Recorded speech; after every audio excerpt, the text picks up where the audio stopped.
નર્મદા નદી ભારભૂત પાસેનું આ ઘાટ છે.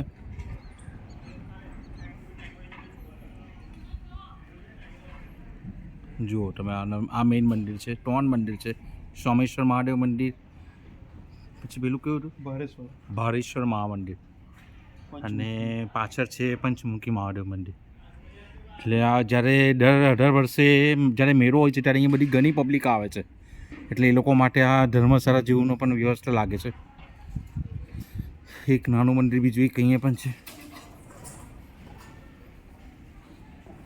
ઘણા નાના નાના મંદિરો પણ છે. પૌરાણિક મંદિરો છે એવું કહેવાય છે આ બધી જે જગ્યા છે. જે તમે જુઓ સામેની સાઈડે, પેલી સાઈડ આખો અંકલેશ્વર હાસોટવાળો વિસ્તાર છે.